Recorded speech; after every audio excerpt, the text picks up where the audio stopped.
Let us pray.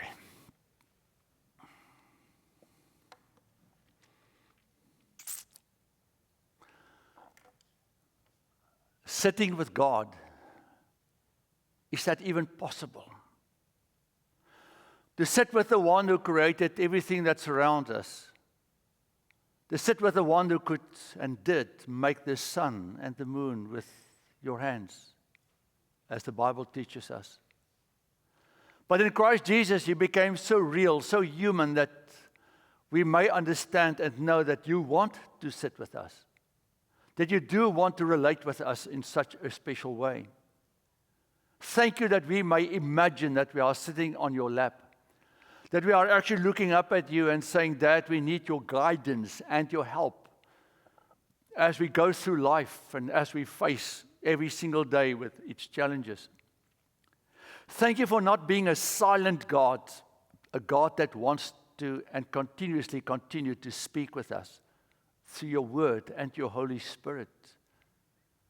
You gave us your Spirit to remind us of your words, Jesus. And today, as we look at the story in the Old Testament that is such a part of who we are, I ask that we will also grab from this what you called us to be and to do. We sit with you. And as we look up at you, we can see that you smile at us because we know you love us. Thank you that we may know this. Amen. So I'm busy with this sermon series on the book of Genesis, where I say Revelation begins, because it's in a sense the way that God reveals himself to us and ourselves to ourselves a little bit in the book of Genesis. Something doesn't seem right, does it? Why would you want to put mustard on a watermelon? It just won't work. I can't imagine how bad that must taste. So sometimes you just know that things aren't supposed to be. This is not supposed to be. It doesn't seem right. It doesn't fit right. It is sort of wrong. Everything about this picture is wrong. I feel the same about a section in the Bible. A few sections, but the one we're going to look at today, I feel the same about a little bit. It is as if it's wrong. It is as if it doesn't fit, as if it should not be. Let's go and discover this together. Genesis chapter 2. Yesterday they showed a video of myself in that fellowship hall. I need to go for therapy now, because I now know how difficult it is to understand myself. Right. So I will try to speak slow and loud, right? Then the Lord God said, it is not good that the man should be alone. I will make him a helper as his partner. So out of the ground the Lord God formed every animal of the field and every bird of the air and brought them to the man to see what he would call them. And whatever man called every living being or creature, that was its name. The man gave names to the cattle and the birds of the air and to every animal of the field, but for the man there was not found a helper as his partner. So the Lord God caused a deep sleep to fall upon the man, and he slept. Then he took one of his ribs, closed up his place with flesh, and the rib that the Lord God had taken from the man he made into a woman, and brought her to the man. Then the man said, this at last is bone of my bones, flesh of my flesh. This one shall be called woman, for out of man this one was taken. The reason why those words have the capitals is because in Hebrew the word for man is ish, and the word for woman is isha. It just adds the feminine part to the man, to the word man. Of course, in Hebrew you get feminine and neutral and man words, male words. Then the man said, last of my woman, for out of the man this one was taken. Therefore a man leaves his father and his mother, clings to his wife, and they become one flesh. And the man and his wife were both naked, and they were not ashamed. This is the word of our Lord. You know, when I started off with the creation story, we discovered the story of how God created the universe and everything that surrounds us. You know, and as you go through the story, you find that when God created, every time when he created something, he said, it is good.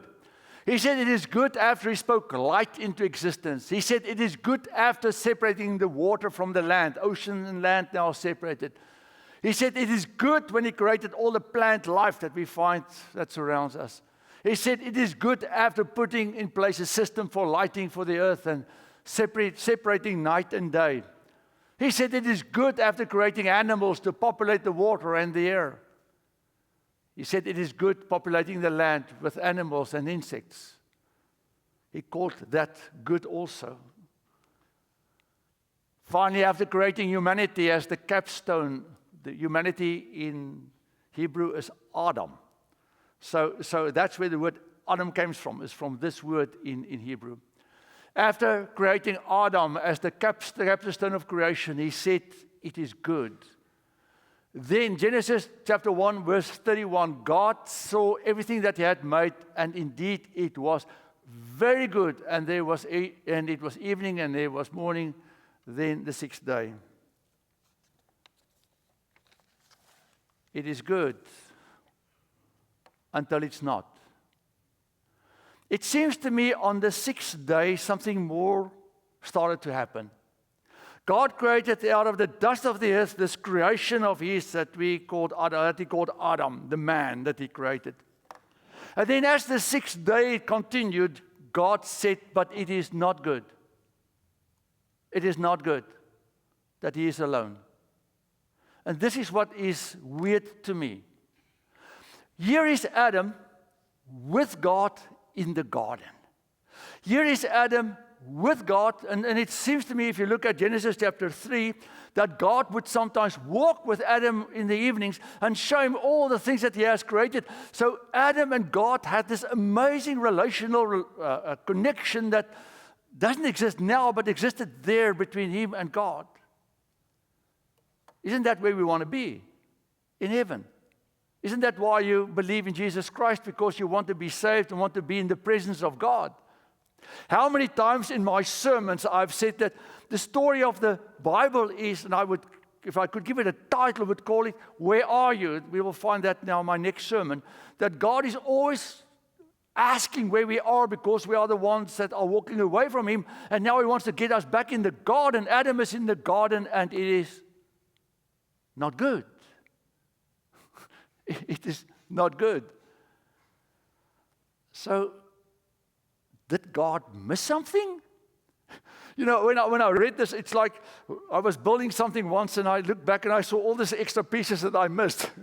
And I wondered to myself, man, if this is going to work, because I forgot to put this thing back where it's supposed to be, and then it didn't work because I had to dismantle the whole thing and put that part back. Did God forget a part when He made Adam or designed His creation? My second question that I have is, God says it's not good that this man is alone, he needs a helper. And I thought to myself, a helper for what? There's no laundry to be done. He's naked. There's nothing to pick up behind him because, again, he's not really walking around with a towel that he can leave on the bathroom floor. There's no food to cook because they were vegetarians. He was just eating off the trees that the Lord provided for him. There's no dishes to be washed. And most of all, he doesn't need any direction if he wants to drive anywhere and then be told how to drive when he gets there. You know, that's the helping that we many times get.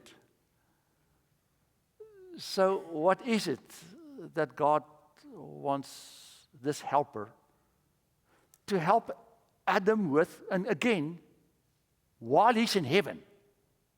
Because he's in the garden that is heaven. He's in the presence of God. Why do you need any help when you are with God? And then God says, it's not good this guy's alone. He needs a helper. And then God brings him animals. Animals. Not the helper at the end, Eve. Here animals. So God comes and He says to him, here's all the animals I've made. Give them names.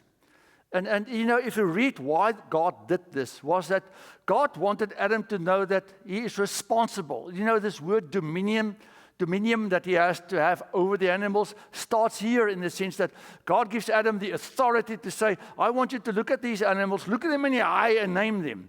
It also tells us that Adam could speak because, you can only give something a name if you actually have a language. And Adam had intellect because God helped him to understand who these animals are. So a lion would come by and Adam would say lion or whatever he said. It's not in English. He spoke probably then in Hebrew. But God wanted him to know that he has this connection with animals also.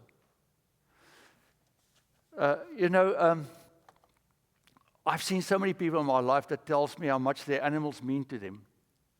And we had dogs in South Africa. We had Labradors. And Henri had a cat. And I remember when my first dog, his name was William. People always ask me, why should your dog called William? I said, I don't know. The other dog's name was Stephen. And they said, what would you call your kids? I said, maybe Spotty or Brutus. I do not know, But my first dog was a black Labrador. His name was William. And he would be on my pickup and he would come to church more than most church people would come. And he would always just lie in the corner. He was extremely obedient. When he died, it was losing a child. It was like losing a child. Because he was part of your story, isn't it? This comes from here. I think God is okay with us to have this amazing connections with our animals. It's all cool. And to give them names, there's a story of this farmer that needed a cow because they were going into the winter and they needed to slaughter a cow to have some meat to take them through.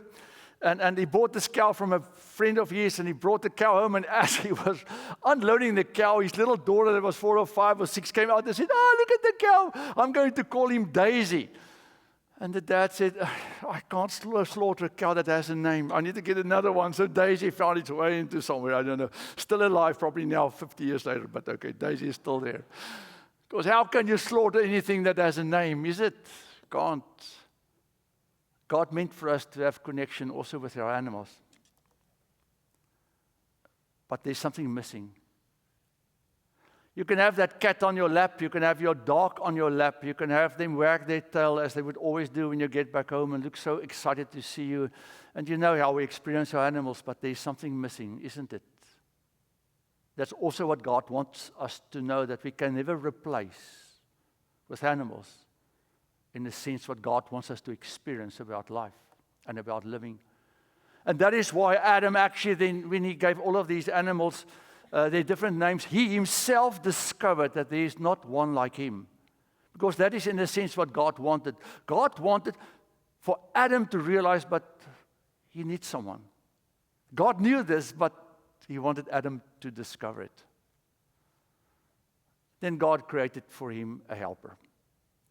Now, you've heard many stories, and in a way it's probably true that he didn't take a piece of his head so that Eve won't rule over him, or out of his feet so that he won't trample over her. He took Eve out of his rib because she would be alongside him to be a part of him.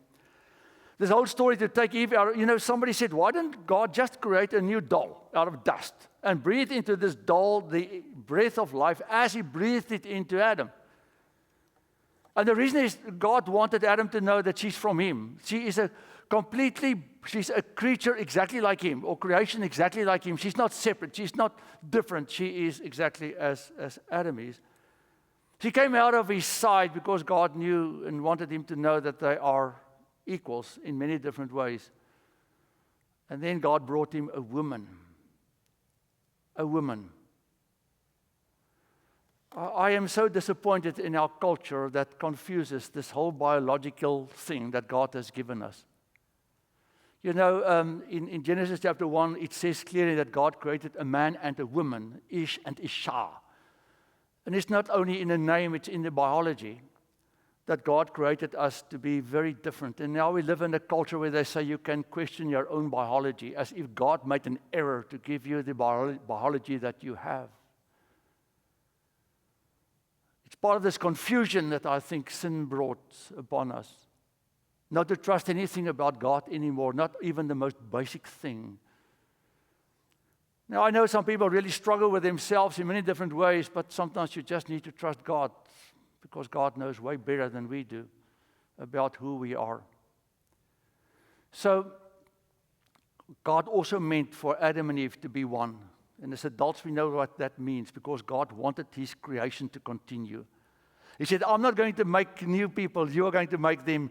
I want you to be this family. I want you to be this unit. I want this oneness to be so special that a child can come out of this, because immediately in this section he talks about a husband and a wife, because God intended for a family to have a mom and a dad.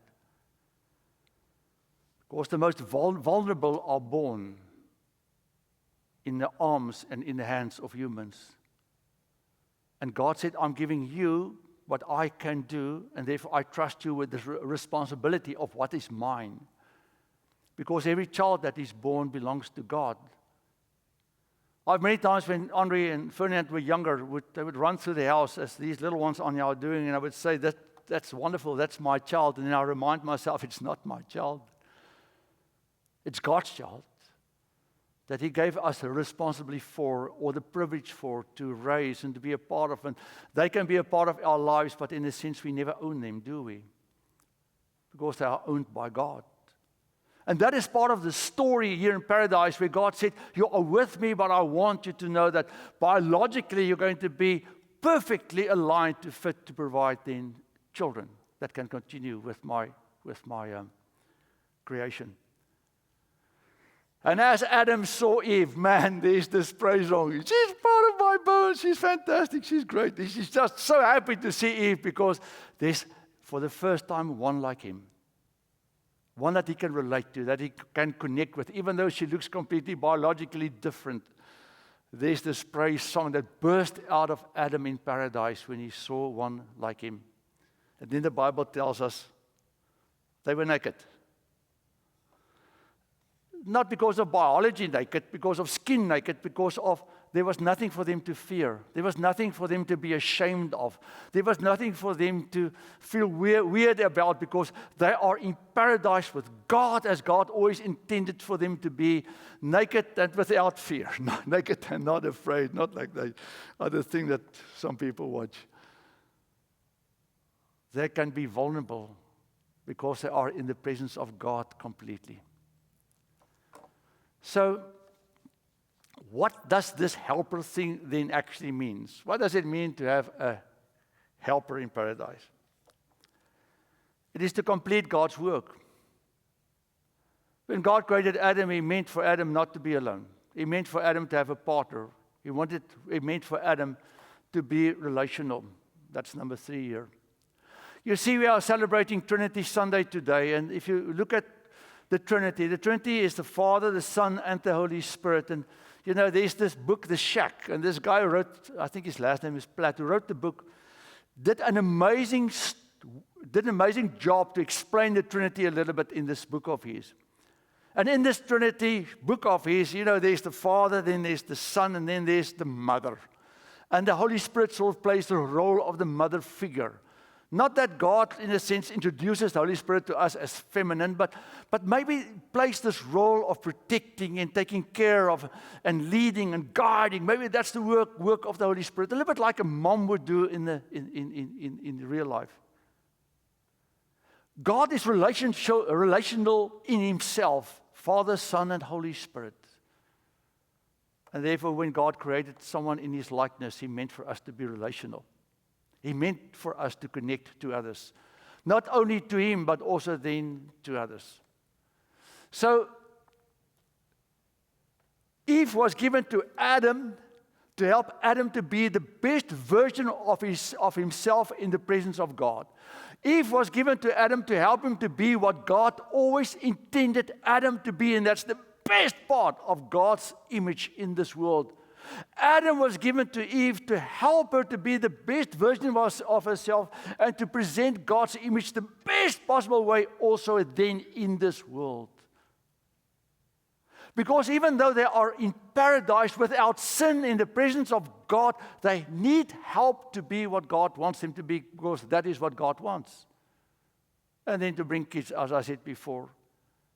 And that was always God's intention. And part of this intention was to create this sense of worship, where Adam now not only sings praises to God, but with Eve can stand and sing praises to God, because in this unity there is something of God's likeness to be seen, because God is relational.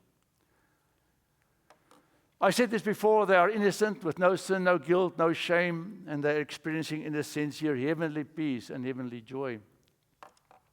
And then it says, and God rested. And on the seventh day, God finished the work that He had done, and He rested on the seventh day from all the work that He had done. So God blessed the seventh day, hallowed it, because on it God rested from all the work that He had done in creation. Now, a lot of people have asked, now, so when God was done creating Adam and Eve and all of these things, why did He rest? Was He now tired? He was definitely not exhausted. Definitely not. The word rested just meant He ceased His creational work. He did what He had to do. His creation has everything in itself to maintain itself, but He will still sort of manage it. The second thing is that, and that is what we need to know, is that God in this wanted to give humankind an example of a work rhythm. That for 6 days you should be busy with all the stuff that's important to you and for the creation and whatever. And Adam and Eve, as I said, worked in the garden.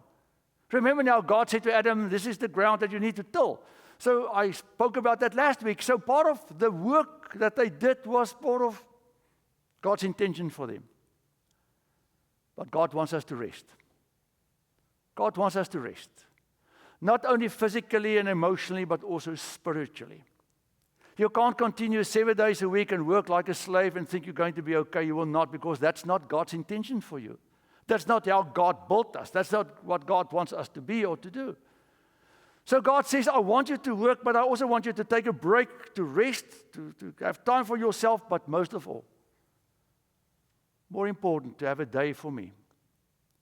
A day where it's all about me. Maybe God already knew what was going to happen when sin happened, that He would be cast to the backside of our minds and the far off corners of our lives. That maybe by only having a day that is different from all other days, we may be reminded to bring God back into our world and back into our lives and give Him the focus and the attention that He needs. Here in paradise, it's not really about that, because they are with God and whatever, but God says, I want you to rest, do your stuff, but on a specific day, we are just going to sit together. And I'm going to tell you about my creation, about who I am, and I'm going to share with you so much about me, because we are a family. To be called family of God is what the Bible teaches us. But there's one thing that stays with me after I read this chapter. That it's not good to be alone. God never meant for us to be alone. If there is now one thing that sin has brought in this world, then it's loneliness. And I've spoken about this many times. It is a worldwide epidemic. It's not only in our culture in America. It's not only in Britain, where they actually have a minister of loneliness. It's not only in South Africa that I know well, and so many other countries that I sometimes read about. It's all over the world that people struggle with this thing that is called loneliness. I think it has been a problem since sin happened in this world, that people felt alone, even though they are surrounded by people. That people would feel alone even though they are married within a relationship. That people would feel alone even though they belong to a family, because they are not being heard or not being experienced in a way that they would like to, or not being seen. I have so many people come to me in my life and say to me, I think I'm not seen by someone else. They don't see me. They don't see who I am and what I contribute to what we have or whatever. But what has really exponentially made this a huge problem is the fact that we have all these devices now that we have in our hands. And especially between the young people, they don't connect in a relational way anymore. They don't speak like we do. You watch them in a restaurant, they all are on their phones. They would text one another. You know, there was a time when you would go and talk to someone. There was a time you started to call someone. Then was a time that you would sort of, still call. And then was a time you started to text. They don't call anymore. One day I called a guy and he didn't answer, and then he texted me back. He said, why didn't you text me? Because I want to talk to you, man. I don't want to text you. It's now almost a little bit it's not polite to call without texting and saying if you are available. So we have, in a sense, created this problem that God never wanted us to experience. This deep-centered loneliness. And the sad thing is, and why it's so devastating, is because we were created not to be lonely. We were created to interact not only with a special person in your life, but also with others. So what do you do if you are struggling with loneliness in your life? And it doesn't always mean that you need to be married. It means that you can still address this issue. You need to invite people. You need to step outside of your comfort zone. I've had so many people say to me, I'm so lonely, and I would ask them, so what do you do to combat your loneliness? I don't know. People aren't reaching out to me. People aren't calling me. I said, do you have a phone? Yes. Why don't you call them? You see, we have this psychological barrier sometimes to call someone that hasn't called us for a while. But they are feeling the same about you because you haven't called. They are not calling, and no one is calling, and then suddenly there's a breakdown in relationship.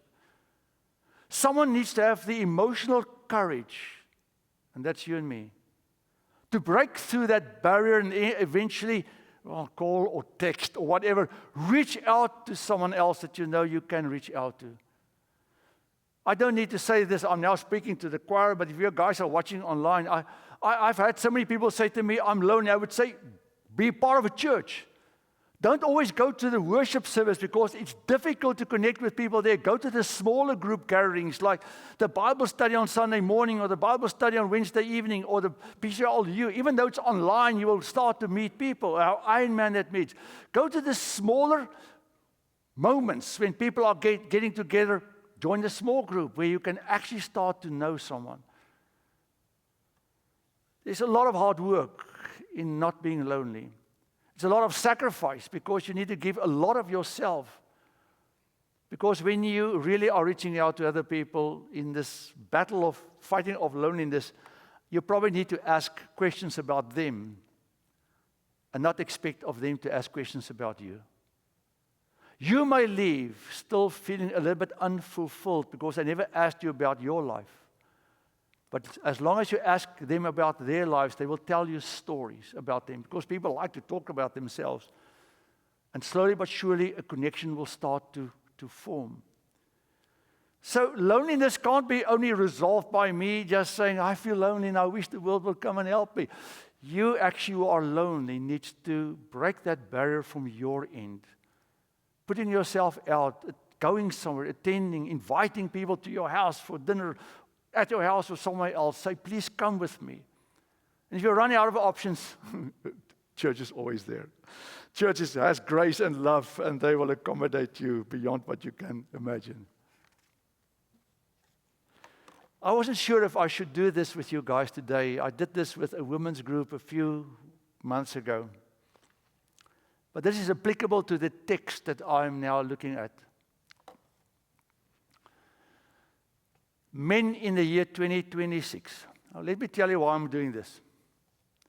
We are looking at Adam. Let me know you're reading now. I'm going to read it. We are looking at Adam-ish that God created. God placed Adam there, but he left something out of Adam that only a woman or someone else can complete, fulfill. Adam cannot help himself. Adam needs a helper. Even though he's this macho guy that needs to name the animals, and he's controlling, in a sense, paradise at this point, he's in control. God says, Adam, you can't do this thing on your own. Never think about it. Now we live in the year 2026. Let me tell you what's going on. There's a word now, there's this toxic label. The term toxic masculinity has caused the concept of traditional manhood itself to be viewed as destructive or synonymous with patriarchal oppression. Now that's true. A lot of guys messed up big time. That's caused a lot of harm. You watch TV and you see these people that has caused a ton of women harm. But it continues.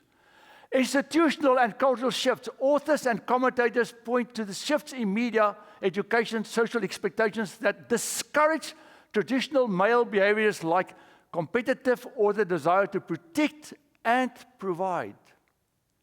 The male identity crisis critics of these cultural shifts argue that by stripping away these traditional roles, society leaves young men without a clear sense of purpose, leading to rising rates of disengagement in education and workforce.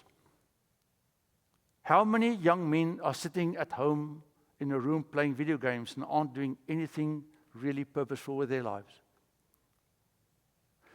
Do yourself a favor, Google this. You'll be shocked to see what's going on in our culture. By the attack on men. Washington Post, it started in 2018 already. So men, if you really are with us, hashtag with us, and would like us to not hate you for all the millennia of woe you have produced and benefited from, start with this. Lean out so we can actually just stand up without being beaten down. Pledge to vote for feminist women only. Don't run for office. Don't be in charge of anything. Step away from power. We got this, and please know that your crocodile tears won't be wiped away by us anymore. We have every right to hate you. You have done us wrong. Hashtag because patriarchy. It's long past time to play hard for team feminism and win. In many countries, November 19th is celebrated as International Men's Day. In the United Nations has 4 international days for women, but for the United Nations, November 19th is World Toilet Day. Not a joke. Not a joke. Toilet Day is because the United Nations are focusing on clean sanitation for people. And because so many people in their countries and in their huts or wherever they live do not have access to a toilet and to clean sanitation issues. Most countries, not always, not America, actually do have November 19th as the men honoring men. The United Nations decided to make that Toilet Day. Men are trapped in a vortex of confusion where every traditional understanding of masculine expression has been labeled toxic, dangerous, something to be programmed out of their psyche. So why did I share this with you? I said to Louise one day, I need help. Oh, Louise, I need help. Not to provide for me food. I can do that well. I was in the army. I can clean up about myself. I can take care of myself completely. They threw me in the field and I had to take care of myself for a long time. Not for anything else except for being there as a partner. I've said to friends of mine in South Africa, I need help. They said, for what? Do I need to come and help you fix your car? I said, no, I need someone I can sometimes talk to. Because this job of mine can sometimes be interesting. None of us can get through life without help. God meant for us to help each other to be the best version of what God wants us to be. But men are under attack as never before in this world. And therefore, I ask all of you, men and women, reach out to men. Tell them they are not alone in this world and that they are valued and that they're okay and that they've got the right to be who they are. I want to open a door for a woman that walks in front of me. I once did it for a woman here at a preschool. She said to me, I can do it myself. You can stand to the side. And I thought to myself, I'm not doing it because I think you can't open the door. I'm doing it because I think I'm a manly guy. I think because it's great to be able to do this, because this is how I was raised, to be polite and to just help. If a woman carries heavy stuff, I will help you carry this. I've had people glare at me, telling me I'm insulting them by thinking they can't do it, and I just want to help. So there's this attack on men going on. Go and Google it. I read the last week more stuff than I can share with you today that really is concerning to me about how the young men of today do not even want to date anymore. They're too afraid. How young girls do not even want to date men anymore because they've heard they are so bad and toxic and you need to stay away from men. And that's why we have this complete identity crisis that is surrounding us, what sexuality is also concerned. Men are hiding in the back rooms, young men especially. Because they were told that everything that was done by men in the past was bad, even though we built the cities and the streets and did all the hard work. I worked in the gold mines. I've never saw a girl underground. You can't survive it in South Africa. It's work for a man. You're a mile down underground. The rocks are so hot you can't touch it. The drilling is so loud that you can't hear your car engine run for 2 days. I did it before I had ear protection. Couldn't hear my car engine run. Now I've got tinnitus. Extremely dangerous environment. So God meant for us to be a little bit different as He created a woman to be different. Maybe it's time for you guys to share when you are in conversation with your friends to be a little bit less hard on men.